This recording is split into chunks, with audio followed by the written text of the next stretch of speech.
morning, Frothies, Daggy and Barney back with you to talk all things rugby league. And a week is a short time, as it seems, in the NRL world. How are you, David? Seems like fucking forever since Mate, we apparently watched the 2 Dolphins days. and Panthers. Apparently, I know. We need to... Let's consider how we do that better. Maybe YouTube's the key to that, and maybe we can do some snappier stuff. But anyway, how are you, mate? Yeah, I've had one of those days, man, as we were just talking about off air. Anything that seemed to be able to go wrong today did. Not complete fuck-ups, but just enough to make... Like, first thing this morning, I filled my truck up yesterday, had to swap trucks this morning, jump in the truck. It's empty. Fucking hell, man. How hard is it to fill up a fucking truck? Like, go, obviously, okay, fine. Go load me boxes. About 5 boxes in, slips out of one hand, crushes the other fucking hand into the ground. So now I've got 2 stone bruises on my fingers and a fucking aching hand for the rest of the day. I couldn't talk to customers properly. I was just stumbling over words all fucking day. So this could be interesting by the back end today. Oh, I'm stumbling too. I'm 10 beers deep, but we'll be right. Get out at the fuel station, slip on some fuel or oil, fucking got a calf strain, go in, like just fucking that shit. Or they couldn't find parking for most of the fucking day. So lost a couple of hours during the day just driving around in circles looking for somewhere to park. Just one of those fucking days. But I'm still pretty good, to be honest. So another day on top of the earth. We get along and we keep doing what we can. You are quite chipper, which I always admire about you, Barn. Life's pretty good for me, so I won't dwell on it too much. 10 beers deep. I get paid to watch sport for a living, so what can I complain about? Got to watch Volk regain the title, got to watch the Tigers beat an awful Newcastle side.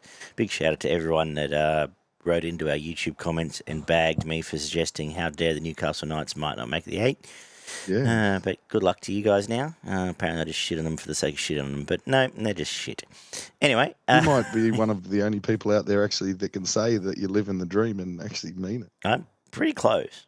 If they whack another, couple of zeros on the end of my contract, I am living the dream. But anyway, we'll get there. We'll both get there, as the Knights won't, to the top 8. I guess we've got to talk about the elephant in the room, or the whatever it might be. Jared Waerea-Hargreaves has retired at the end of this year, so shout out to him.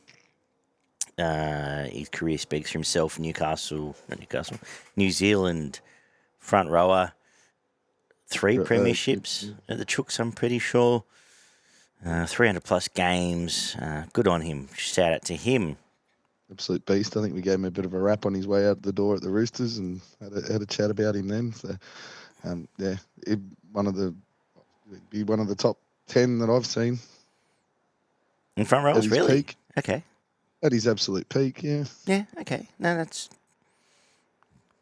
a fair shout. I'd have to think about that one. I hadn't. Aggressive as hell and, cost his team at times, but when he was up and going, the way that he would carry the ball and the sort of impact he could make in defence, No, definitely not knocking you for that opinion. I just hadn't thought of it that way, but you're probably right. The other news we need to talk to is that apparently Lockie Galvin will be no longer playing for the West Tigers as we go forward. And if you haven't noticed in the news cycle, it seems to be a pretty prominent topic. Have you got any thoughts on how it's played out, I guess, from the impartial point of view, Barn? Or do you want me to start? I don't know. Oh, it's obviously very disappointing for the club. I don't like the fact that it's so far out, but obviously it gives you a bit of time to put all your ducks in a row. The stuff on, I hope that the coach probably spoke to the boys and told them to get off the socials and stop trolling the poor young bloke the way that they did there. I thought that was a little bit unfair with a couple of those videos that were out there. He's well within his rights to want to go to market.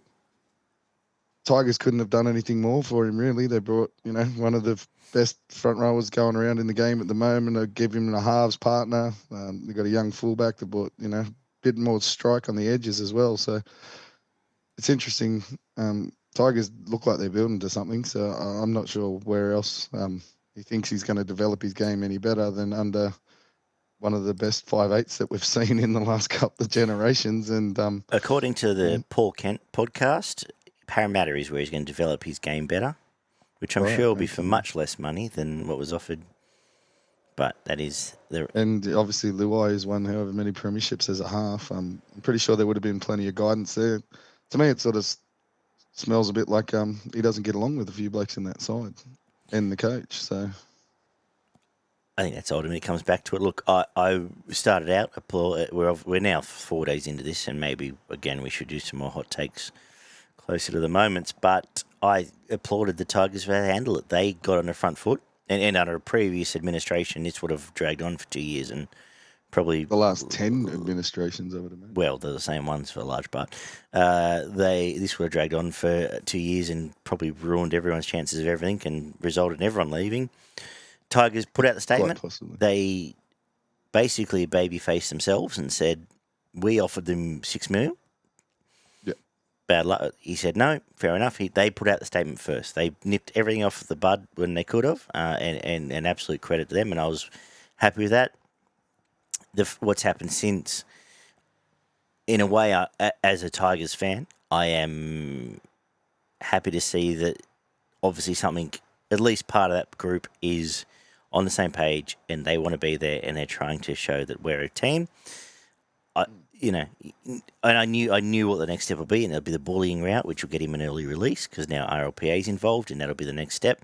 But as far as that, and I believe it wasn't necessarily, I think the thing about the senior players requesting him stand down was slightly overblown, but look, where there's smoke, there's fire. I think somewhere in the middle is the truth, and the fact that players have gone and done that means it must mean something to them. I also cannot recall this ever happening for anyone. It's even recently with Dylan Brown or DC, this happening. So there must be an element of, I don't want to say a 19-year-old's a bit of a cockhead, but there must be an element of them not liking him. Whatever, rightly or wrongly, that's what's happened. I think now it's slightly tipped the other way, and now, look, he'll be gone in a few weeks, I'd say, because now he'll get a mental health release or a bullying release or something. But, look, we all move on. Is he good enough for me to worry about as a $6 million player right now? No. Am I saying that on the back of him not re-signing? Maybe. But I'm not going to lose sleep over him not being in the club. If he goes on to win 3 premierships for Parramatta, maybe I will. But if he's not going to stay, he's not going to stay. We all move on. It's a juicy story, and the NRL, it was said in the newsroom the other day, the NRL news cycle remains undefeated, and it has done so again. I think it's not panic stations because Adam Dewey was fantastic in the trials, and Luai gets his left edge back. He's been playing right to accommodate Galvin playing left. I'm assuming that's why Dewey was named 7 and Luai named 6 because that'll flip this week. We've got Latu Fainu, who's fantastic up the sleeve. I don't think it's panic stations, but I think that now it's a matter of getting this shit sorted as quick as we can. Is it a shame? Of course it is. Would I say he's a $1 million player yet? Maybe not, but you're a big admirer of him, so maybe you can tell me I'm wrong. No. He's years away from being worth $1 million, I would imagine. But the market dictates with the last signing of a half that the money needed to increase. Obviously, I'm pretty sure he was meant to go up to about $600K next year. But I think that's what Tigers Review was. They declared that we offered him $1 million. No, so 100%. Anything less than that's now going to be questioned. And the players obviously got a bit upset with him having a shot at the coach, and they've come out to show their support with Benji with a lot of that social media stuff. I would imagine that came around. I suspect the big thing that is them trying to support Benji as best they think they can. Yeah, 100%. Would it hurt the Tigers to put him in? Well, let me ask you this as a question. Would you prefer to have him play the rest of the year and you make the 8, or would you prefer to miss the 8 and now see him sit on the sidelines for the rest of this year? Do you think him being in a team to date has meant we've been where we are right now? I don't think it has. I think he's kicked a lot of grubbers dead. I think he's probably won 1 or 2 games. So if you were to miss the 8 by 1 or 2 games by the end of this year, would you rather see him sit on the sidelines, or would you rather get into the 8 and have him there? I'd obviously rather make the 8, but I don't think. And after this situation, I think if it was him, I probably would rather see him I'd probably rather say fine. That's okay. We've improved. We're 9th or 10th now, and Yeah, well, he's already there's not a lot he's for us made to his lose, bed. He but doesn't want to be around. yeah, there's not a lot for the Tigers to lose out of this. If we finish 8th, 9th, 10th, it's enough for Benji to keep his job, and they're going to play good footy. And you know what? From where we are now, they'd have to really fall off to not. I think if they can get a Yeah. player swap for someone worth around 500-600K, I'd do it straight away. Which is an interesting thing because if it is Parramatta, there's no one there I particularly want, which is half the problem. Yeah. And Richo, I think, and yes, the statement of we won't be releasing him. But even if it's just for the rest of this season, he goes and loans out to a different club, and then you terminate his contract at the end of the year. I couldn't even try to come to terms with who we would want from Parramatta.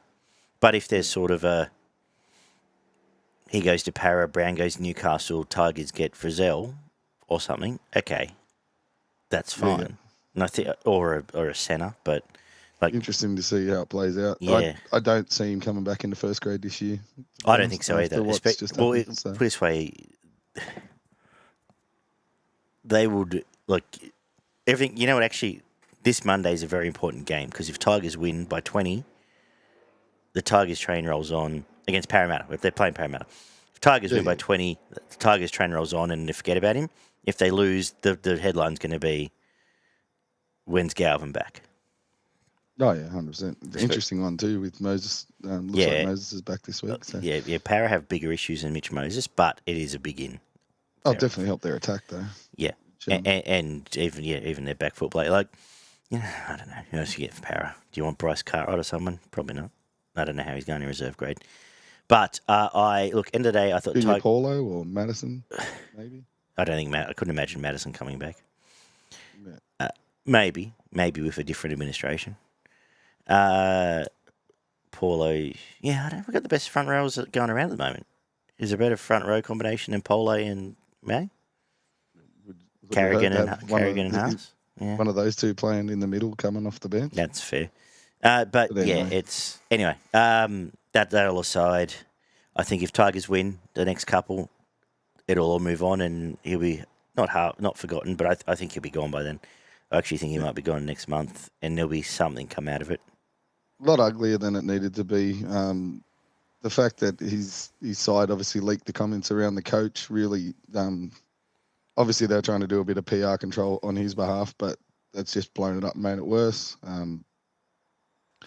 They're not the smartest, that management group, from what I've seen with the way that they've dealt with things in the past. I dare say those close to him that aren't just his manager are not the smartest either. That's all I'll say. And he hasn't come out to deny it, but he hasn't confirmed it either. So, and I don't think that'll change. I applaud the stance from the Tigers. Very strong stance, the way that they come out and put it to bed. I said, if this was 2 years ago, Pascoe would have been who knows what, carrying on for months.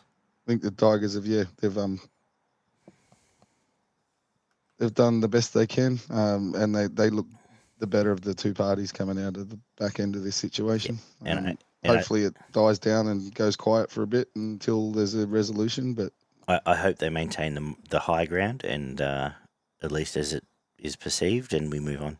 Really, I doubt very much Benji would be interested in slotting him back into the squad. So exactly. So we'll see how it goes. Like I said, Latu's having hand surgery. You've got Adam Dewey there, who's going to do a perfectly serviceable job this week, and I think back to his left edge, Luai has a point to prove. It's a big weekend for Jerome Luai.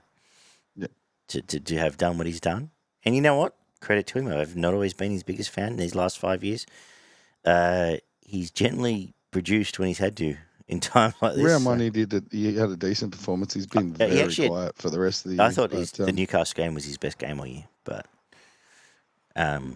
he's starting to get a bit more involved. But anyway, ugly situation. Am I going to lose sleep over it right now? No, not really. I think Tigers will be fine. If it derails the season, then I will lose plenty of sleep. Anything else in rugby league land that has suffocated pretty much everything going on? I don't think I've heard any other story. There hasn't been, because in clickbait world, we just love the clickbait. And the next step. Yeah, Moses and Burton back, and the possibility of kick-out floating around. I have heard a rumour that Dodd will make his debut this week, and Well, I think Latrell will be pushed out to an edge. But okay, fair enough too. Okay, we'll get to that one. I think the biggest, the burying the lead from the weekend is the fact that Penrith are terrible, are a bad rugby league team, and I guess they'd be thanking their lucky graces by design or by luck that this story has come out, because they got beaten 30-12 by the Dolphins, and I don't think for a single minute of this game they look like winning this. They were woeful, Barn, and we may as well kick off here, unless you've got anything else you want to talk about. no, not at all, mate. The only thing uglier than their attack, which is surprising because their attack hasn't been that bad, but yeah, the only thing worse than that was their edge defense in this game. They've got some significant problems going out in those edges. And I believe Tunga got dropped as a result, but which again is a fall from grace. But I haven't studied the preview. We'll get to that later. Keep going. The attitude, they were beaten with the attitude, which you never see in a Penrith team. They were beaten physically, which you very rarely see as well. But the support play from the Dolphins is something that really caught my eye in this game. They really went out of their way to send 2 and 3 attackers at the same time and having support around the ball for the majority of the game. Does it become an easier thing once you know the edges aren't very good? Let's just hammer Cleary and Yo. Like, that's when it then becomes a focus, because you weaken their strength and the rest will fall into place. Yeah. No, it probably does make the game planning a little bit easier. Penrith didn't have any support play either. It was pretty much non-existent. They played one-out footy for the entirety of this game, pretty much. They were ill-disciplined, which you very rarely see, and just missed tackles and errors really came back to bite them at the back end of the game. Where do you want to start? Why don't we start at the top? Was this Nathan Cleary's worst game of first grade? By probably no fault of his own, but his most frantic game of first grade. Like, this was him throwing... For about 5 years, yeah. 100%. This was him. He was throwing Jared Hayne-style second row passes, cutout passes. He did look the most dangerous by the same token. But there was that whole element of coolness was not a factor in this game. No, he did. He got frantic, more and more frantic the later into the game, especially that last 20 minutes. There was all sorts of things going wrong there. But just about every player in his team did almost everything they could wrong. Yeah. Like, it was just that many mistakes and misreads, and like this shocking misread from Targo at the start of the game for that first try. That was a horrible read. And then Sarko goes through and Hammer comes in behind him for the first try. It was sort of, Penrith didn't look that bad right at the start of the game. Obviously, Cleary put the grubber through and they scored, and they were keeping the scores close enough, and you thought, oh, maybe Penrith might, get in the arm wrestle and keep it, play the way that they have done before. They're winning the field position for a little bit, but then, as you said, it just got really clunky, and the execution was weird. Balls were hitting the ground. Guys were just dropping the ball cold. Some of them even just before impact. Like, they weren't even getting into the tackle and they were dropping the thing.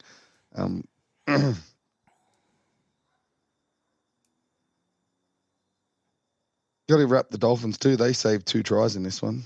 Like, the third try of the game, should have been Jenkins going over to score in the corner, and there was 3 of them there to push him over the edge. And then he comes out and just puts a really bad effort on a high ball. Dolphins get the ball back. A couple of tackles later, they score. Yeah, like it just seemed to be the momentum then just completely swung to the Dolphins, and Penrith could not wrestle it back. They couldn't keep the pressure in their sets. Never seemed to really complete 2 or 3 sets in a row. There was an error or a penalty given away or something, and just marched the Dolphins down the other end of the field constantly. We've been calling for Ham all year, and you talked about the support play, but it came through. The fact it opened up, he was there, and he was back to his best. Both centers. And a lot of it came off. You're about to mention the centers. Go for it. Yeah, both centers just had their way. Avarillo had his best game of the year, and Herbie has been good. But mate, when you know you can beat the bloke opposite you 1-on-1, it makes all of life much easier. And that's all they were doing. They were spreading it, even in their own. Mate, they were making 40 meters just beating blokes one-on-one in their own half. And then from there, the rest falls into play. It just became easy for them. And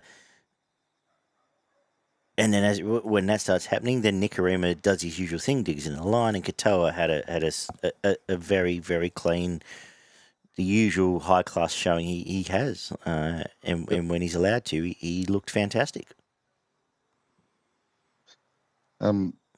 Sako looked fantastic down that right edge as well. Really just causing, I'm pretty sure it was Alamotti out there causing him all sorts of issues with Jenkins on his inside. They swapped Targo at one point to the other side of the field because he just couldn't seem to get a read on it, and it didn't make things any better. He just started getting beaten on the other side of the field. But 10 minutes in the bin when Alamotti high-fived Gilbert's face with his shoulder. That was a pretty solid shot. Yeah. And I'm surprised he didn't get a did he get a week? He did, yes.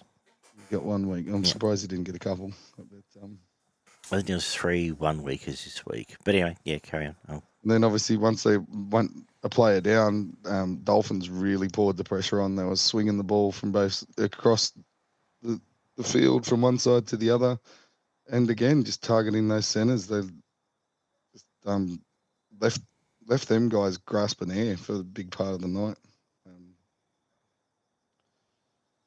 It was 18-6 after 30 minutes, and then 5 minutes into the second half, they just there was a simple offload just before half time to score, and then 5 minutes into the second half, they saved the second try with the cover tackle over in the corner to stop Penrith from, even having a chance to gain the momentum. But Penrith's attack was all over the shop, and so were that defence on the edges. So. Look, we'll move on because I don't think there's much we can analyse this game. The only thing I'll say is I think we need to wake up to the fact Penrith are not a good team right now. You need to go treat them that way. The only reason, I said it on the preview show, any other week I would have tipped the Dolphins, but they were Penrith. And I think we've done that for the last 6 now, and I think we've got to start just treating them as where they're at. And it's going to be interesting to see how many of players, as we start getting in the next sort of 3 to 4 weeks towards Origin, how many of these players flush out and Laurie Daly even sticks with now. Like obviously the Cleary Moses thing's going to become a thing. The Edwards Tedesco thing's now a thing. Bizza will come back.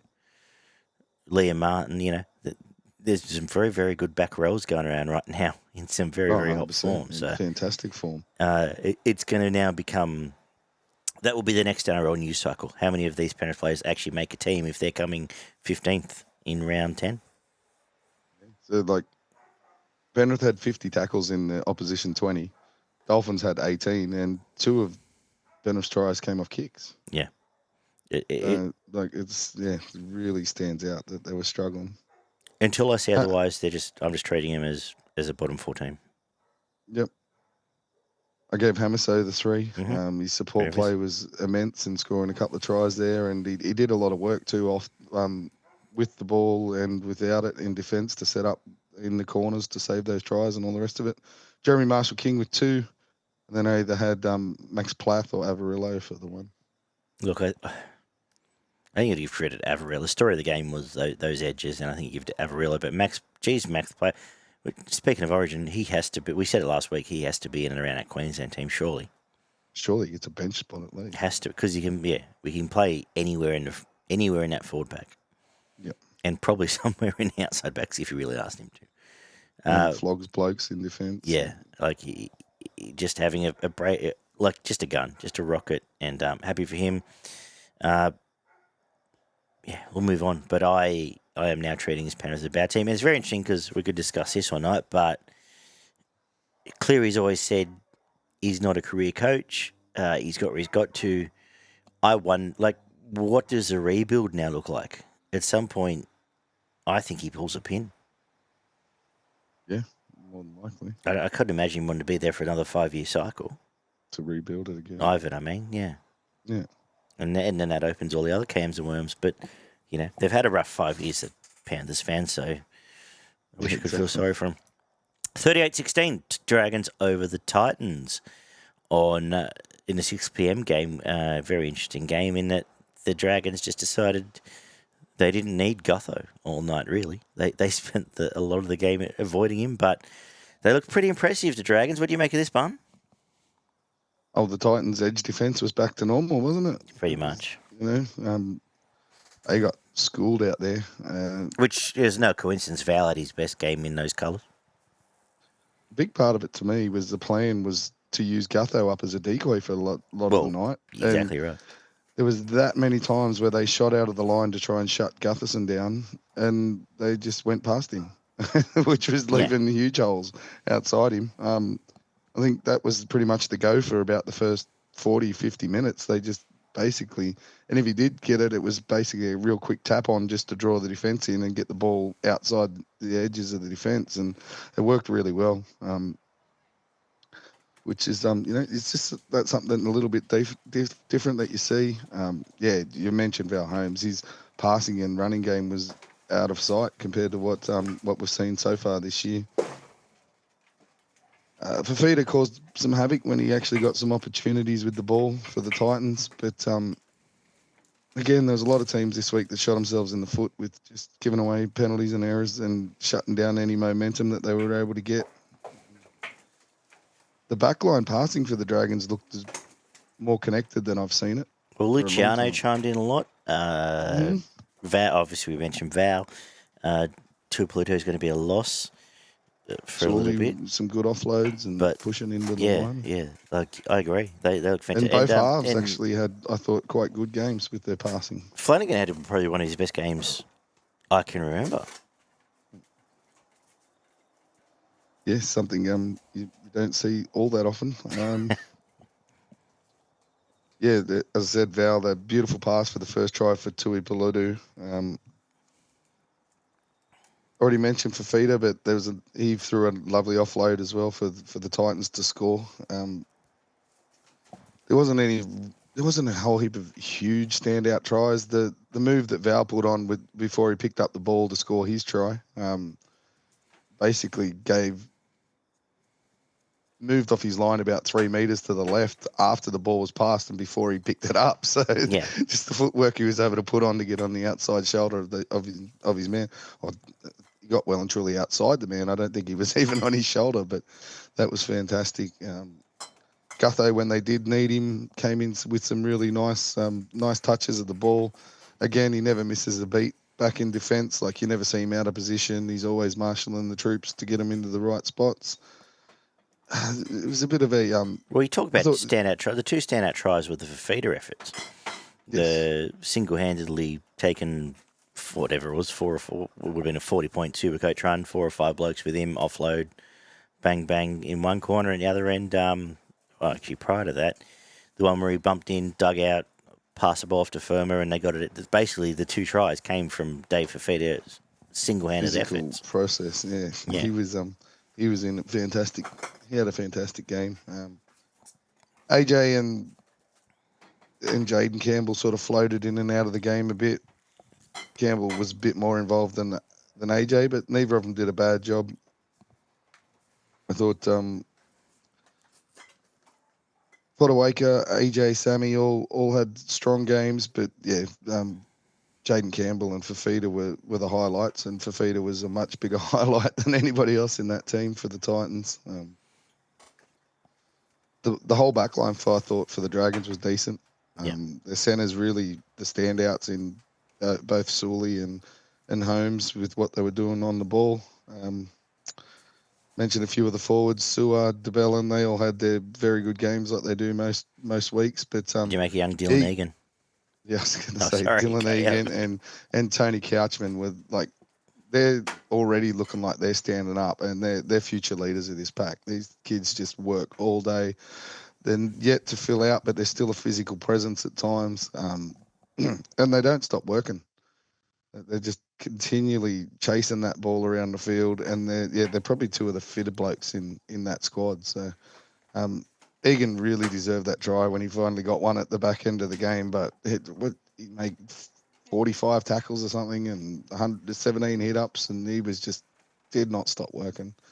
When you get your first crack at a starting spot in 47 tackles for him, 27 for Hamish Stewart, 28 Sewer, 32 DeBellin. Couchman. And Couchman 40, Cook 40. Yeah. And so, obviously that was Egan's first start as a starter, and he's left no doubt in the coach's mind that he deserves that role. He's obviously been knocked back down this week with I think somebody's returning. He's gone back to the bench, but he's definitely unearthed two really good players there in Couchman and Egan. And you've got the other Couchman who's unfortunately out for the year, but. You mentioned Brimson and Campbell fading in and out of games. That's the Titans' problem. I know Melbourne are on with three fullbacks, three former fullbacks, but there's not a game controlling half along the way. There's a front foot half, a little bit like the Sharks, but a front foot half that will look good. Jaden Campbell look like a world beater when it's all up and going, but they don't have a momentum shifter, and AJ essentially plays as another Tino's centre. that guy, and he was obviously out this week, which doesn't help them. Without Tino in that team, you've got Fafita who can be explosive. Mo's lost that edge of explosiveness that he used to have, and he's just become a worker like I was thinking about. I was rest of them. But thinking about this the other day. I think the new world of six agains and smaller forward packs has killed Mo from where he was. Like it's just getting worked off his feet. Yeah, he's the last of a. He's not Payne Haas, and now you've got to be Payne Haas, or you've got to be Terrell Mayo. You've got to be. He's not even Fisher Harris. Like he's a bit of a outlier to what is now a prototype middle. I think you basically he'll still have his games. He's still a fantastic footballer, but you're going to pick 4 or 5 other blokes before him in the Queensland team, for example. Yeah, fair call. And I love it. Don't get me wrong, as you know, I love the bloke, but I gave Egan 3 points. Okay. I thought the amount of work he got through was just tremendous for a young fella. I gave Fafita 2, and then I had either Val or Campbell for the 1. I'm probably pretty sure it would be Val. Yeah, give it to Val. Your thoughts on the Dragons? Top 8? Definitely in the mix. I think you've got to say they've got, like, if we're half suggesting Tigers were on path for a top 8 spot, they have to be. They should really be undefeated. I think it's theirs to lose, to be honest. They'll have to fall over and lose a stretch of probably 6 games. But they've done that before, which is the other thing. No, exactly. Interesting. Did it last year. Exactly right. As we get down the road, we might skip through some of the floggings in this round. I did limit a lot of my notes for a few weekends. So. But this is one we can touch on. 26-16, the Roosters over the Broncos. And was probably a seesawing game for a lot. Physical seesawing game. I thought Liam Goff lost control for the first half, probably regained it in the second. But what do you make of this one, Barney, in front of 40,000? That's pretty fair, I think.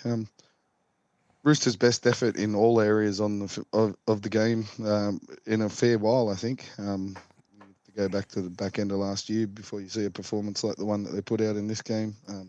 Broncos are a bit slow to start, I thought.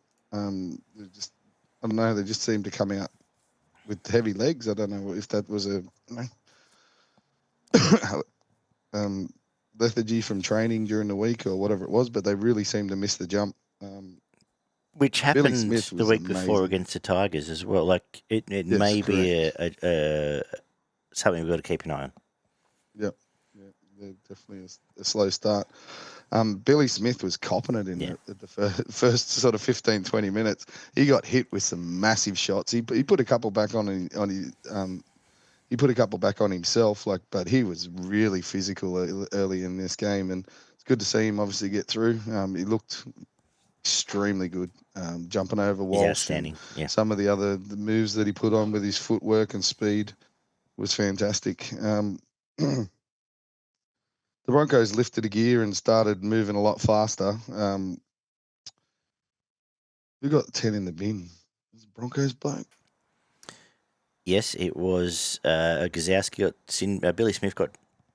Billy Smith got put to the bin, sorry, and then Gazowski. The Broncos just basically scored back-to-back tries with that man in the bin. So probably flattered the Roosters, the Broncos a little bit towards the back end of being able to score, those points with them in the bin. But after those two tries, it sort of went.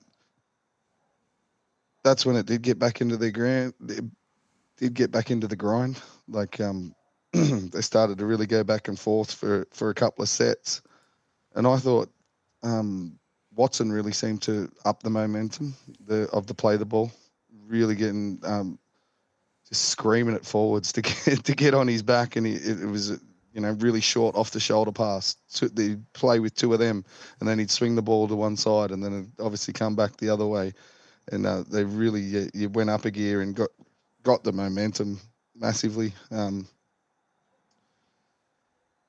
There's just some really nice touches of the ball, like Teddy's little grubber that in for the try, that just sort of set up just before the dead ball line. Watson's short ball to Angus to score next to the post, and they got once they got that momentum back with Smith back in the bin, and really went up a level. Broncos did get a bloke sent to the bin too, I'm pretty sure. Yeah, Gazowski I'm got not binned. sure who it was. Now it makes sense. I just wrote pot plant gets 10 in the bin. So. That wouldn't, clear it up. I think there should have been more, by the way. I thought Angus was lucky to stay on the field for his throat chop, and Spencer Leniu was lucky to stay on the field for his flop, which is pretty rough. And in another world, which is quite incredible, Doctor, the things that fall the way of Uncle Nick, but in another world, there would have been 3 days about Spencer Leniu and JT going on, but yes. Galvin, the Galvin thing happened. But Dom Young's probably pretty lucky that Billy Smith got suspended, I would imagine. Well, the mail was he was on the outer as well, and he was a mile out of position when Arthur scored for the Broncos in the corner there. That was a pretty easy one, really. That was sort of gifted to him as well. He's just one of those guys where he can't afford to be out of position. Yeah, he's got the turning circle of Radradra. Like he's 100%. Yeah.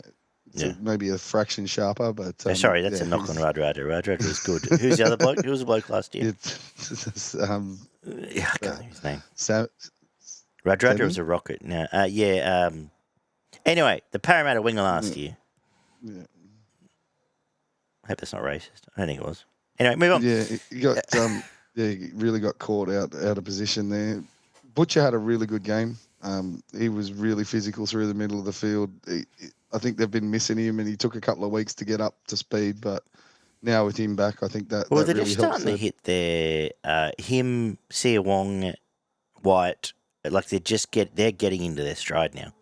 Yeah, Crichton's had his best probably 3. Still short of a gallop, and you got Collins that should come back at some point. Now Watson's looking for Crichton. He's now becoming a bit more dangerous. They're actually looking a little bit good. Teddy. I'd pick Teddy before Edwards if we're heading into Origins. At the moment, he had another stellar game. Outstanding. Like the debate really is him and Pappy at the moment, but yes, like they're on back on track here, the Chooks, and it's interesting how that pans out.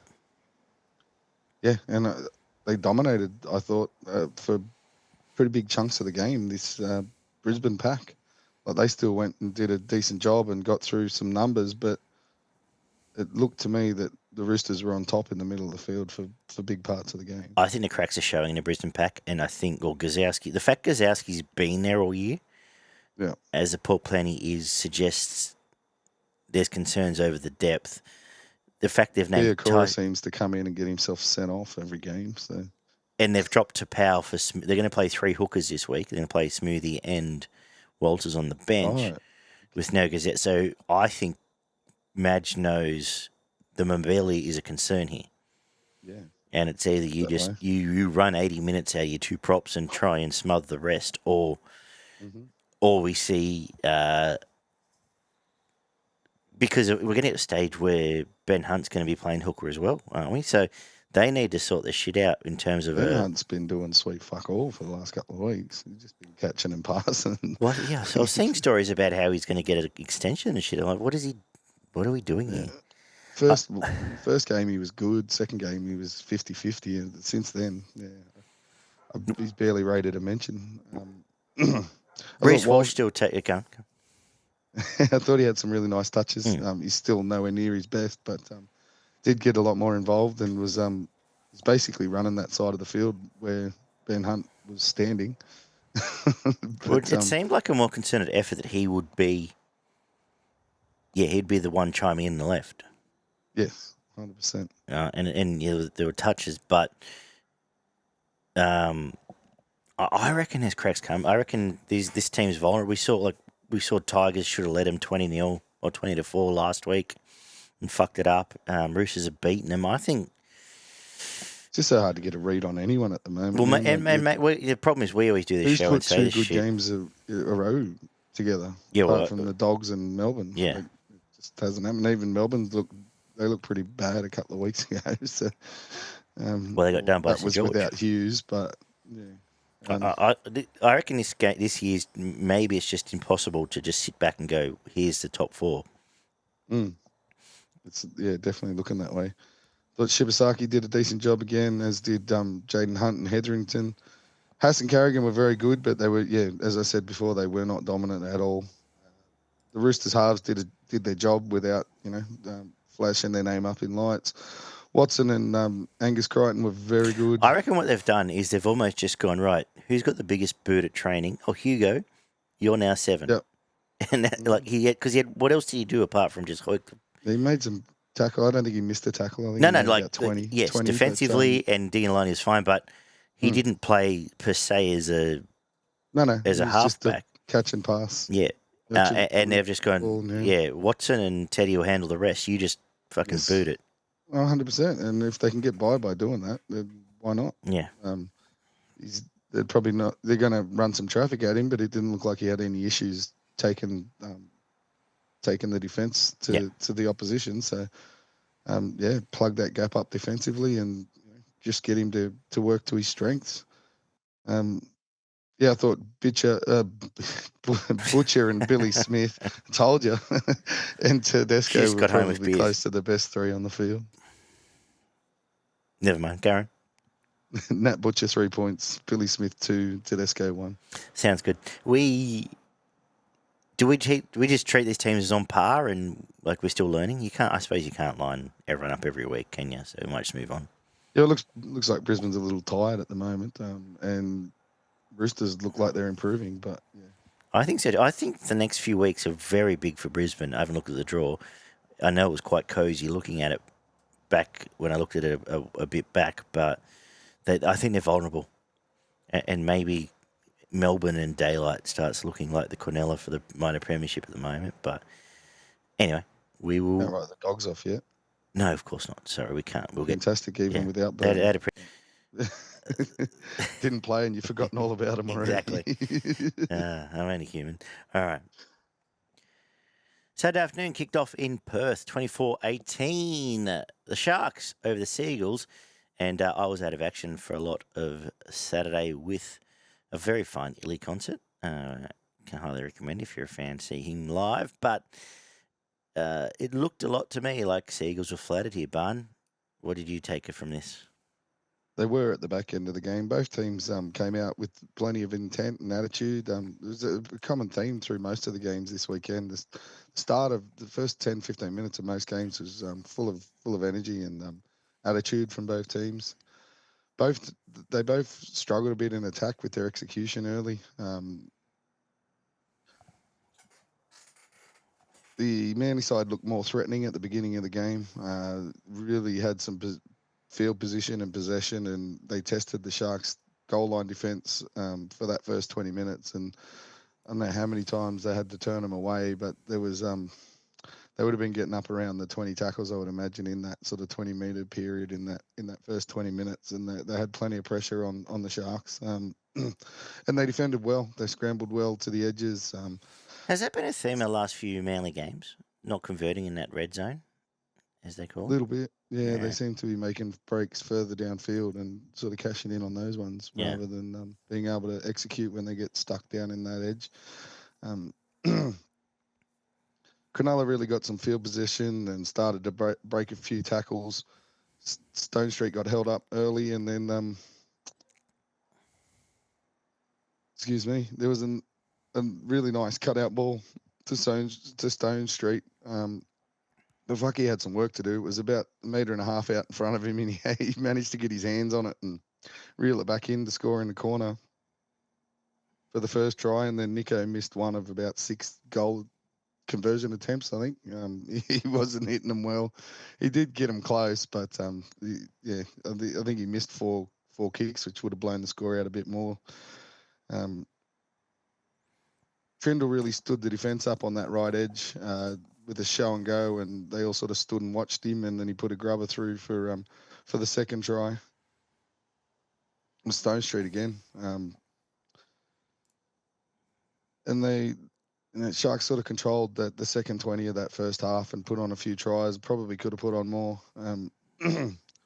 But then, was it an error in like the opening minute of the second half by Rudolph? It was just a poor handling. Fuck, there's still a bit of that. Fanil Blake dropped a couple cold. Rudolph dropped, or that one. There was, there's still a bit of it. Which gave, Manly the possession straight away, but Two intercepts, obviously weren't able to cash in straight away. And then there was obviously the try for Paul Kennedy. He ran himself 80 metres, beat a couple of defenders and threw the dummy, but got called back for the Stone Street obstruction, which I'm really not sure about. They said he needed to take up a position, and the bloke basically took one extra step than he needed to, and it got called back for an obstruction. But could have been that one, and then he was disallowed with an escort. Still most of that second half left. But what have I got here? I've just lost my spot. Excuse me. Talau took an intercept. Manly's try. They were able to get some really nice passing across to get the Sharks stripped on an edge, and Fualawa scored in the corner. He had a really good game for a young fella that hasn't played a lot of first grade footy, I thought, for Manly there. And then you got Kennedy again, just the footwork he was able to produce off an offload that hit the ground and went outside Brown and then back through the middle of the field, and again dummied for DCE and come in, scored underneath the post. It's Kennedy's best game in a long time, I thought. He's had a good season. He had an average game a couple of weeks back, but from where we were, we had him pinned as the worst fullback in the comp at back end of last year. He's been extremely safe under the high ball this year. I can't remember him putting too many down, and his footwork and pace seems to be up. I don't know, how you get a bit older and your pace gets a bit better, but they've obviously been something he's been working on. Maybe there's a niggle. Maybe that you never know. He could have been carrying something for a while. That's true. He was big time the difference in this one. You got to remember, like, 2 of these tries were given to Manly off intercepts as well. Who threw both? Did Nico throw both? Trindle threw them both. Okay, right. I think Cronulla would be pretty upset that they didn't keep him down to that 6 or 8 points. Realistically, should have been a wider gap, but they've still got plenty to work on. Cronulla in their attack. It's not obviously. Nico went into the line a little bit more in this one. Trindle did it once or twice, but they're very they're sitting back way too much. And if you're not attracting defenders, it doesn't give you many options for your outside men. They get stuck, and you see them, like you see Ramian so many times get stuck and have to turn and come back, angle back in, and try to beat players on his own with footwork or a palm. And I'd just like to see him play a little bit more direct through the halves and take some of those bumps and provide the gaps for the guys on the outside. But we've banged on about it quite a bit actually. So I was filthy with that second intercept. I'm like, you watch him fucking lose this game in the last couple of minutes. They've thrown another fucking intercept to old mate Brooks, who got those little legs pumping down the sideline, but they were good enough to hang on. The defence was pretty good for the majority of the game, which is probably the most pleasing aspect out of this one for the Sharks. Manly, what have they lost now? 3 straight. Concerning yet? becoming a bit concerning, and their forward pack seems to have lost a bit of impact going through there too. I'd be very concerned. I'd be tipping against them this week if I'll Oh, probably yeah, you have my got money. this is a fucking tremendous clash this week against the Dragons. I'll probably give my money to the Manly side, but if I even see Olakau'atu reach for that shoulder, which you saw be busted with in Yeah, this game, I'll go and because double me bet down and put it on St yeah, George. well, they just don't have. It's like apart from the shit this week, if Seagulls were playing the Tigers this week off the back of the Newcastle game without all the drama, Hmm. you'd say the Tigers pack would stomp them. Like that's just to pick a sort of a line. And I think the Dragons pack matches up pretty well now. Yep, and if they can get the ball to the edges, there's a few suspects out there that can definitely miss a tackle. Absolutely. And they've got their own drama too. Obviously, with DCE, that you never know how that fractures a playing Spot, group or what spot, kind spot of at West now. resent and all that stuff that's going on. So who Could you knows? imagine if that bold prediction photo from 3 years ago comes true and DC has a year at the Tigers before he retires? Yeah, we can only dream. You're not even going to dwell on that, are you? All right, what are you doing? Three No, points. Kennedy. Yeah. I gave 2 to Hazleton. I thought he had a huge impact off the bench. And yeah, made some of these other forwards look pretty poor in retrospect. And I gave 1 point to Brayley. He got through 50 odd tackles again. I know he misses a few, but they're generally he's generally coming back and grabbing him around the legs as they try to run past him after they've bumped him off. Just puts in so much effort in, and yeah, he got him on the front foot plenty of times as well. So Kennedy, Hazleton, Brayley. 24-16. Cowboys are now 3 in a row as well on the bit of the bounce back from Boston early in the year against the Bunny side with no halves over in Perth. You'll have to talk me through this one, Bun. Oh, you had to. I think this was the bet of the week last week, and probably should have said it then. But South were just missing too many players in this game. They put up a good effort as they've done all year. They're going to fight for the majority of the game, but the Cowboys had some really nice individual efforts. Purdue's just coming into his own. That acceleration and footwork that he has. St Paul missed tackles from South too that led directly to points. They got caught out on a number of occasions, and it was just a one-on-one miss that ended up leading to points. That miss on Purdue where he scores under the post, that was horrible. You see him cut back through, and he just ran straight between 2 players that were standing there. It was Arrow and another fella. Wasn't so much Arrow's fault, but he should have made better contact than he did. It was a decent forward battle in the first half. Both teams were finding space in behind the markers. They're both really looking for that, cutting back on an angle through the middle to get that on the inside of the A defender on both sides of the ruck, and they were causing problems there. South had plenty of ball and possession early. Cody Walker there, they probably come away with a couple of maybe a try or two early when they weren't really able to do it. Would you make a Latrell at 6?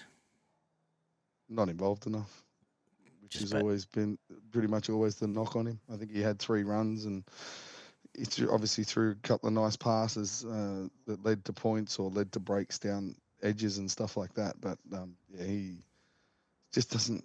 I don't know why he doesn't run. Like you've seen how devastating he can be ball in hand, and it's just it's. It astounds me that the coach hasn't come to him and said, "I need 12 to 15 runs from you every week." Like Yeah. whenever if there's nothing going on, I need you to just go flat out and run Sorry, straight at so these blokes. 2 post contact meters for Latrell Mitchell. Mm-hmm. Doesn't that say it all? And Yep. 2. Wait, hang on. He's got 2 post contact meters. He's got 2 line break assists, 2 try assists. Yeah, that pumps up his thing. And I know one was the UNA pass. The other one was the. It was both those forward passes to Arrow as well. Wasn't it? Yeah. Right. But Latrell Mitchell should be making 60 plus post contact meters. Yeah, 100%. Or 2 tries, given the post contact meters usually come in the opposition 15. He was trying to sit back and play the fancy role. Like he just wanted to be a ball distributor and didn't really want to get his jersey too dirty. I didn't think in this one, which which hurt South at the back end of the game, or hurt them for most of the game, to be honest. You mentioned the short ball to Aiken for the first try. That was nice little ball there. Bless Huey. Cowboys made a point of their kick chase on Gray. Like they pinned him down there that many times, and I think that was probably a turning point in the start of this one because Souths had that much possession, and there was a beautiful kick and chase, and they pinned Jai Gray down in the in goal, and then the Cowboys get the ball back and they scored pretty much straight away afterwards. After that, a really nice shift to Tuolangi, and 1-on-1, he's very hard to stop, and he just barged over Tass 5 minutes before halftime. The Cowboys scored, and they took the lead on. They took a penalty early, and it was 6-4 at halftime. It was pretty quiet first half, but Cowboys came out a little bit cold in the second half, made an error, and gave the ball back to him. Sullivan threw a really nice ball for Arrow, who ran a great line to score the first points in the second half. Went set the set for the next 10 minutes or so. Nanai had a big impact in this game. He was breaking tackles a lot more. He was getting a lot more involved in his running game, which is obviously what got him to the status that he had 18 months ago, where he was just tearing people apart. Made a really nice break down the middle of the field, back to drink water, and then Whiten, he didn't even get a fine, did he? Got called for the hip drop when They got a he fine. made I think he got fined. I'm pretty sure. beautiful try saving tackle, man. There's absolutely nothing he could do. Grabbed the bloke's shoulders and obviously just slid down his back. There's no way in the world he even thought about trying to get himself in the position to fall on his legs, but it is what it is. It was just a brilliant try saver, I thought. Robson had a big impact again, scheming out of dummy half, putting in some nice grubbers in behind the line and picking up his forwards. Set up try for McIntyre with a grubber. But yeah, the really big point where Souths fell off was the try I mentioned before with Purdue coming back through the middle. It was basically just turned him under. There was nothing going on, and he just accelerated straight into a hole in between Hubner and it was Kepi, sorry, not Arrow. Sorry, Jai. But it was Kepi and Hubner, and they just did not move off the line anywhere near where they should have, and it was a really poor miss. And they scored, and then Tamalolo went back through the middle. Like they were having issues, and the middle defense really tired towards the back end of the game, and some of these destructive runners from the Cowboys were picking up on it and making big meters through the middle at the back end of the game. Gray threw a nice short ball for the Trells. He scored running like a second rower, and then flicked it back to Gray to score. That was the highlight, I think, the highlight try of the night. Latrell actually dug into the line and took some players with him and flicked it back and to get it back to Gray to score. But the game was pretty much all gone by then. It's only 4 or 5 minutes to go. And yeah, what is it? 6 points to go, and then Kepi smacks someone around the face 25 meters out, and there's a conversion for the Cowboys just to seal it up, and it was done. What do we do with the Cowboys? Looking very good. Still a bit Is worried Robson about the back on way track the for ball your distribution Origin, out of their halves. or your ways to go yet? Who's that, sorry? Robson. Oh, Watson. Well, he's got to really work himself out of the position, doesn't he? You would think. Didn't Connor play the last one? Robson? No, didn't Watson play injured, the last game? Yeah. I guess, I don't know. Suppose it's a different coach as well. But Robson's doing enough at the moment to definitely have his name in there.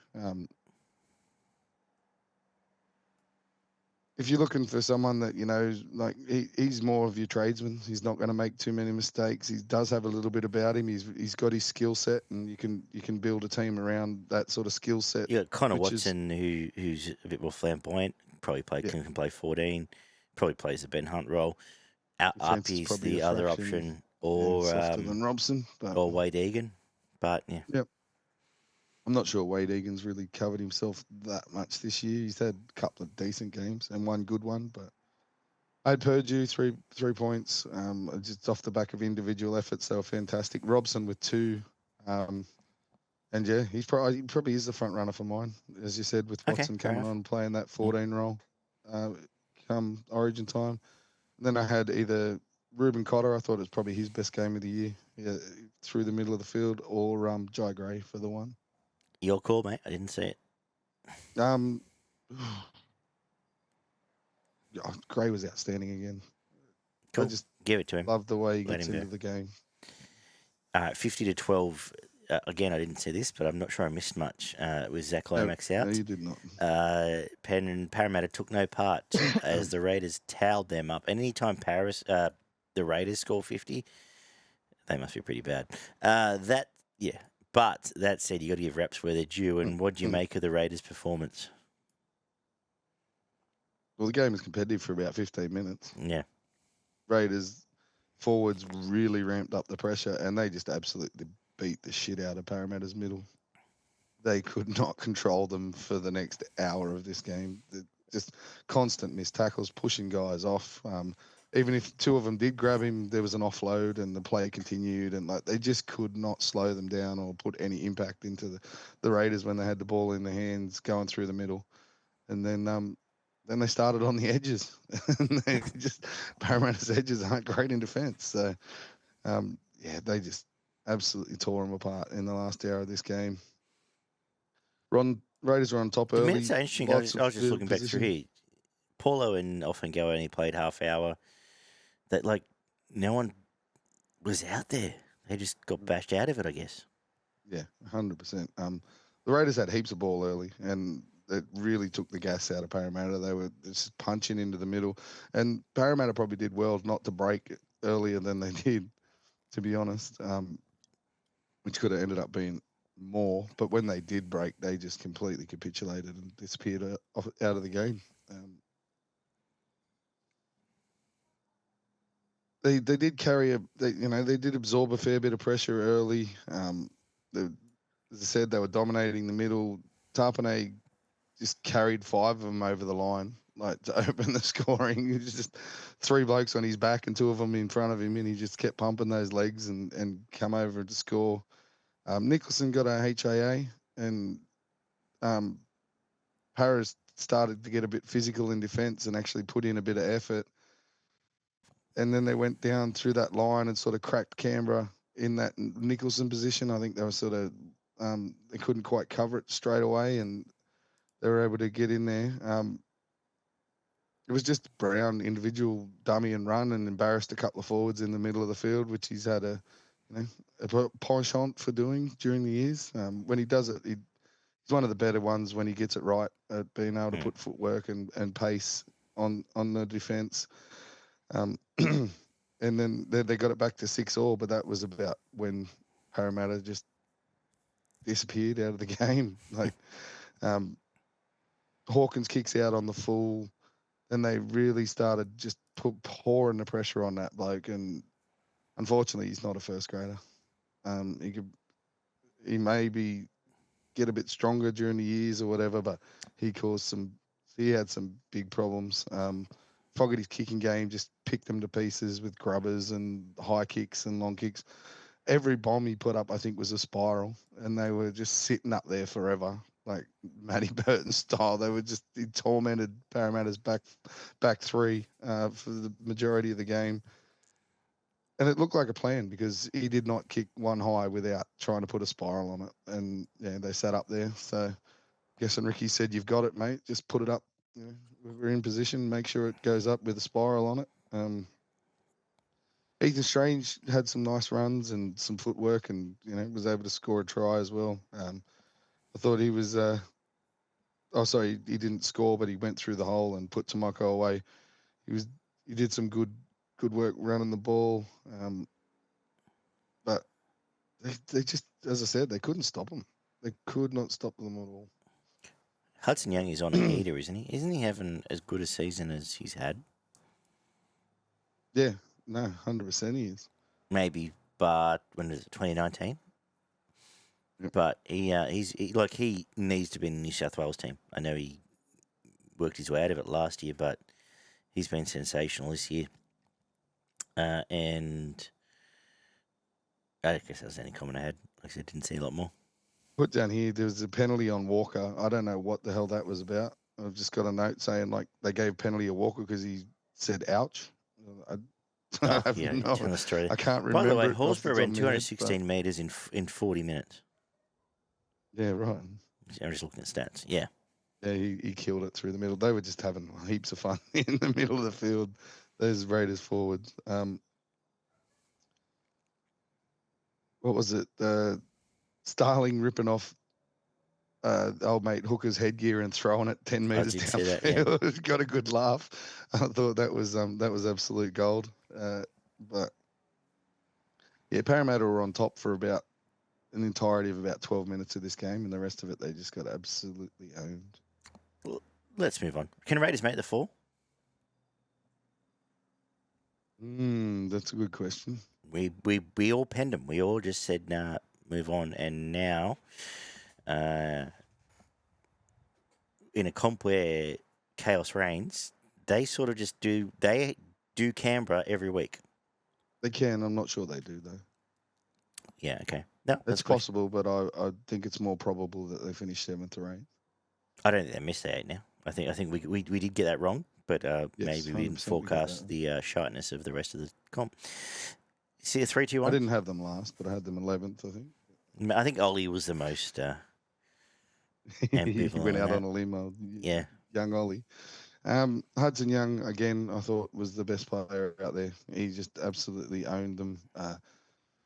He's really developed his footwork and his positioning, and he's become the leader in this team along with Joseph Tarpany, who I gave 2 points to. Like, those two are working so well together. And then I had Horsburgh. I wanted to mention Strange because it's the best game he's played for a fair while, and looks like he might be coming back into being what we thought he might be halfway through last year. But yeah, Horsburgh the one. That's all fair and well. We won't spend a lot of time on this one either. 42-14. A game I suggested might be tight, and a game I suggested might be worth taking the unders of, I think it was like 48. And a game about 10 minutes in, as Volk was busy regaining his featherweight title, I regretted everything. But the only reason Storm didn't, and yeah, the last 2 weeks have done this. Storm just put the cue in the rack, 25 to go, and cruise through. But this was different gravy, barn. They almost did it at half time, to be honest. But yeah, barely worth a review, this one. It was complete dominance for the first half an hour. Scored in the first 2 minutes with a floor offload. Then Hughes is like, I will just pile on the pain, kicks a 40-20, gets straight back down there again, and they score again. They were scoring every 5 to 10 minutes. Yeah. In this first half an hour. They just absolutely put them away. Short passes, hard running, Bloor, Katoa just reaping the benefits on the edges and bouncing blokes all over the place. 36-0 at half time. Hughes doesn't come back out. They sort of really, the attack just sort of cuts itself off. They go into the getting through the motion, just attack cycling through attacks, trying one or two things out here, but they got a little bit confused in the way that they were going to do it. They took it down a gear or 10. The Warriors edges, 2 young blokes there, really started to get involved, and they managed to jag a few tries on the back of just brute strength, realistically, breaking a few tackles on the edges. But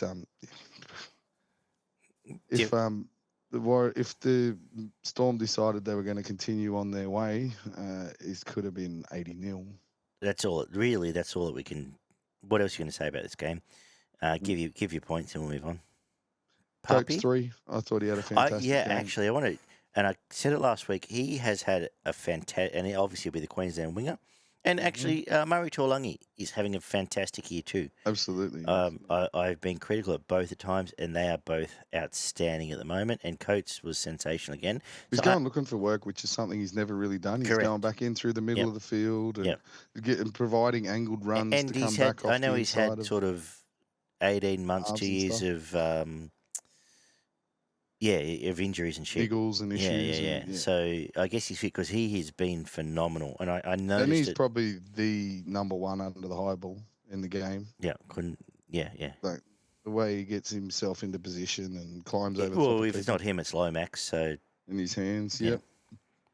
Have Harry Grant too. I was really impressed with his work in this one. Really decided that he was going to take control of the attack for big parts of this, and was impressive in doing it, which we haven't seen out of him this year. So maybe if you're probably not going to get him any cheaper in Supercoach, guys. So if you want him, go and get him now, because it looks like he might be coming into his game again. And then you've got Blore and Katoa. I thought you could fight out for one. Yeah, Sean Blore was fantastic as well. I'd probably say Blore because it's little less common for him to put out a performance like that. Whereas Katoa does it. And Stefano's now put in two physical games. Big games. Yeah. And now he's starting to get back to what he was doing as well. So anyway, we wrapped up the week with 20-4 Tigers over the Knights, and as I said, all those that were quite critical of my comments on the Knights, they didn't score till the 79th minute, and it made them, I think it was like nearly 400 minutes without a try or something. It was 3.5 games. Yeah, it was something like that, and they were putrid in this game. And I know they're missing 7 or 8 first graders, but they were embarrassingly bad, and I don't know where the upside comes because I'm not sure Ponga wants to take any part. And here's the thing: if Ponga's $1 million player and he spends these games taking no part, when he's going to actually get involved? He's a bit more involved than he was the game before the bye, which not saying much, no. but because the game before the bye he was fucking invisible. They have no halves. They had a couple of rookie wingers. They got Fletcher Sharp, who is either a gun winger or a fullback. He's copping a lot of pressure too now. Absolutely, just shutting down his options. And Crossland's barely Crossland should be playing hooker, and he's expected to try and kick him out of trouble. And a small forward pack with injuries. Got frustrated in this game too, and ended up getting himself sent off. Exactly. Sent for 10. But this was all. You could argue it was flattering for the Tigers. Did you have a look at the error count for me? I just want to see you have a look at the errors across let me have a look. teams. So my first point was both teams fucked up a lot. Oh, yeah, the first half was, and just total errors. I'll read it for you. Sorry, and then I'll get back to my point as well. Negative play, 15 errors played, 16 to the Tigers, 6 penalties conceded to 4, 2 ruck infringements to the Tigers. One each 10 metres and 1 each sin bin. You've made an extra error than them. Yes. That's very hard to believe. It would have happened in the first 20 minutes, I would suggest. You know what the issue was? Newcastle did it on the first and second tackle. Yeah. How many times on the first and second tackle did they drop the fucking pin? I don't know how they count errors, but I reckon anything that you've done. I reckon there were at least 4 or 5 times the Tigers got tackled in Newcastle's halves, and I don't know if they count either or tried to throw a ball out that got dribbled out on the 5th. You know what I mean? Whereas Newcastle did it. Definitely, there was one off the 20-metre restart that got the bloke dropped it cold. There was another one off a first tackle set penalty. Bloke dropped it cold, and everyone counted. There's a period there for about 20 minutes where I don't think they got past the third tackle. Yeah. Like every time they touched it, they just fucking dropped it on the first or second tackle. It was getting ridiculous towards the end of the game. I didn't think there would be a worse game than Tigers Parrot earlier in the year, and this from a Knights performance, this topped it. It's nice to see some of the organisation from the Tigers where they got themselves the way they got themselves into position to execute. Some of the tries were actually quite nice. I actually don't think the Tigers are playing any good. I think it's scary because I might be dreaming. I think once their attack clicks, they can actually put points on teams.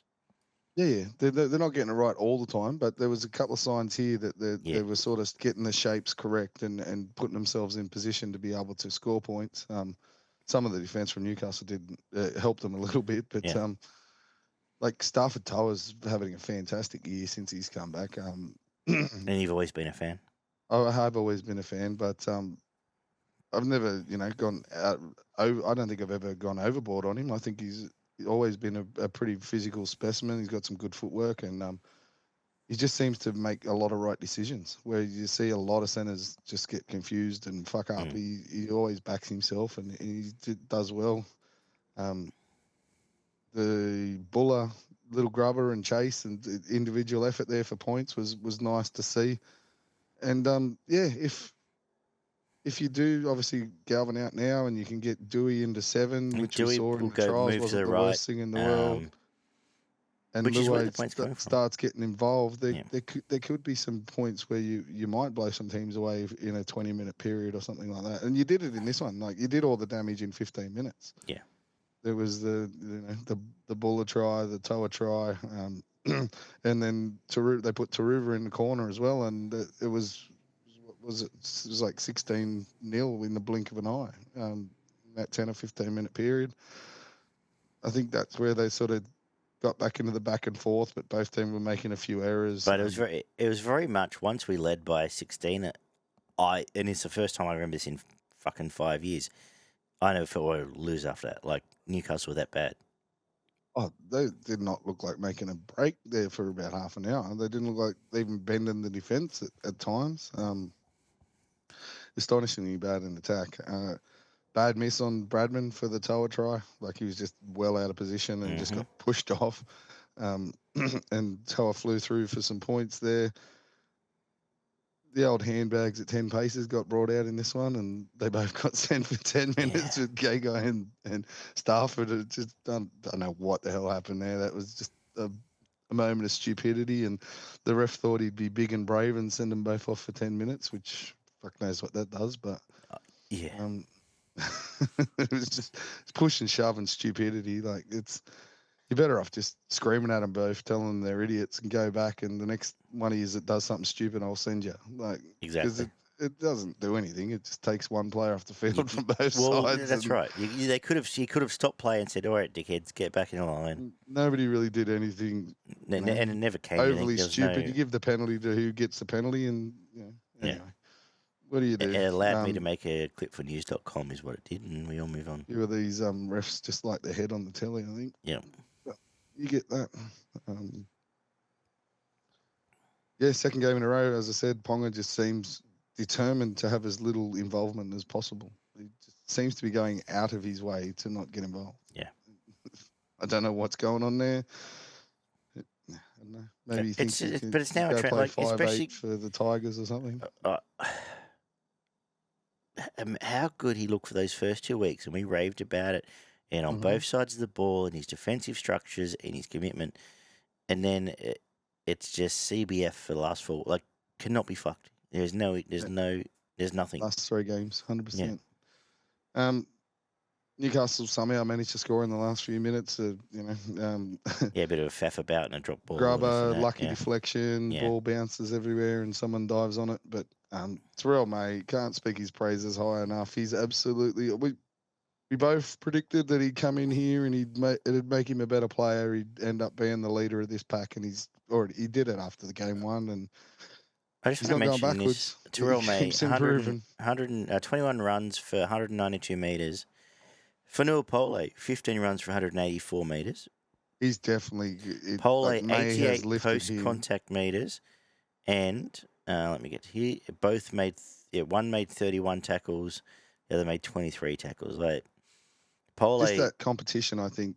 Obviously, Pole is one of those guys that just thrives on, okay, I'll do what you can... Like, you think you can do it? I'll show you what I can do too, mate. And May's driven him to another level, and it's awesome for the Tigers. When you can, exactly. And this is why I've, almost even after drum this week, and then you throw in Truva to have heaps of metres, but he's scoring tries, and I think Skelton's injured, but those 2 front rowers sent the Ted pegs, and if you've got, I've said it all year, if you've got 1, it's good, but when you've got 2, you can feel safe that you're not going to get bashed out of games, and then that's half the problem. 100%. And when you got a Blake, you can extend to 70, 80 minutes of fucking game time, man. It's, And the other one I want to mention is Alex Twal. I think he's playing fantastic football. And he actually only played 40 minutes, but every run he has is impactful. If he twists his back for the... No. And if he comes back for that inside ball, he's there. If a cover tackle's at him, he makes it. Like, I just think he's playing great rugby league. But 2 weeks ago, I'm almost certain he hadn't missed a tackle in 4 or 5 games, and I don't know if he's still pretty sure he hasn't missed a tackle. one. He to has, he has, start an, the he has season. 2 ineffectives according to NRL.com, no missed. Yeah. Jack Bird tried to start a couple of fights. I'm just looking through the stats. Sione Fainu looked good again off the bench. The other one, Yeah, but yeah, absolutely. their forward pack is That was humming. Samuela, wasn't it? Samuelo played 80 on the He edge, played but a Sione, fantastic game. and that was his best game. He's the one that hadn't warmed up yet, and Sione's the one coming off the bench, and he's looking good as well. Yeah. Where were we? We just mentioned. The front rowers, the halves, Galvin. Talk about Galvin. He ran 198 metres. Into grabbing him. He's gone now. So it was There's a little bit of sad. headless chook stuff with him and that, but as I said last week, and the rap I'll give him is I have a 9-year-old that plays first receiver, and I would tell him to watch Lockie Galvin, but he goes looking, he gets tackled a bit, he busts for a little bit. He's He's not worried about contact, and I really rate his ball playing. And I think, obviously wherever he ends up, I hope he gets the development that he wishes for, because whatever he that could might be. develop into I a was a bit fantastic baffled by player. that line because how much more if someone's offering $1 million, haven't you developed? Like, what else are you aiming for in life? Like Captain Australia? I don't know. Anyway, come. Yeah, Terrell May 3 points easily. Pole 2, and then I either had Thomas Cant from Newcastle. He got through a mountain of work No, and really fuck him. made He's not getting 50 something tackles. But it was Toa or Samuela for Give it a mine. toe. And I thought it was Luai's best game, is that he started engaging the line more than he's had all year. And Jareem Buller, and maybe I've made something ahead, but he's building into being. He's had, I think, 4 or 5 try assists this game. He got 60 in Supercoach, but he's getting involved. I think the confusion of Galvin not being there might help. It might not. We might get beaten by Parramatta on Monday. I think it will. For mine, But I Pole think seems to favour the right a little bit, yeah. and that's where Galvin's been taking a lot of that ball himself and Yeah. running Whereas into the now line. it'll be very much Luai's going here, he's going there, and Buller can play direct. And I think he might be about going to Supercoach heater. And I'm very, very. I can go to Teddy, but I'm very tempted to just pick him up and roll the dice because I think he's playing some bloody good footy right now. And it's been smothered a bit by what's going on, but he's involved, and I love the little grubber through. Defensively, he's up to the mark. And we talk about blokes under the high ball. There's not many blokes better than him under the high ball either. No. Especially that chase through, he'd been top 5 and underrated. But anyway, we'll move on. The one big thing that he's impressed me is his physicality seems a bit better this year too. Yeah. I was a bit worried about him last year. He was getting sort of bashed out of a few bad games. shoulders and shit. And because remember 2 years ago, I think when we beat Penrith, he was making those one-on-one chop downs. Yeah. And now that's starting to come back in, and I hope he gets confidence back. I can't remember what he was out injured for. I think it was a shoulder, but anyway. It's positive side. Like, for once, I've got a bit of a. Even after this weekend, I'm a bit positive. But we'll move on and we'll talk about. Have you got a pot plan for us, Barn? It was both Parramatta players. I got 2 of them. I thought Sean Lane was about as useful as a speed hump at times there for Parramatta, and unfortunately, Dean Hawkins. I don't think you'll see. You won't see him again in first grade. You'll probably see him in this team, maybe if there's an injury once or twice more. But unless there's some dramatic improvement in his physicality and his decision making, I'm not sure you see him in first grade. Yeah. I hate to lay the boot in, but Isaac Tungo. Yeah. Yeah, that was pretty ordinary. To swap sides and everything else, and still, yeah. Proof was in the pudding there. A slap. Who have you got, Barn? While I think about this. I had Mazu from Newcastle. I think he dropped the ball 3 or 4 times on his own, just direct hit ups, and some of them weren't even in contact. He was just putting the ball down everywhere, not getting anywhere near as involved as he used to with the dummy halves or the 1-up hit ups through the middle of the field, and out of position, got caught badly a couple of times. I'm going to slap Isaac Moses because I can. Very good. And salute. I'm going to salute Terrell May.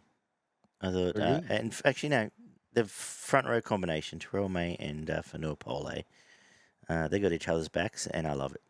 What do you got? I got a couple. I got the two fullbacks, Hamiso and Kennedy. After not setting the world on fire for the start of this year, Kennedy's been a lot better than Hammer to start the year, but they both had a massive breakout performance in this one.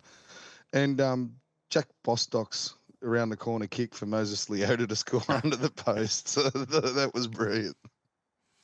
Yeah, yes. That was the highest viewed video on news.com last week. So a sporting video anyway. So very good. Thank you, everyone. We're going to be back to preview what's going on this week with the Easter weekend looming. Check out choicetips.net to get some race tips as well. This show will be up there. And you can, of course, listen to us on all good podcast venues. See you. Bye.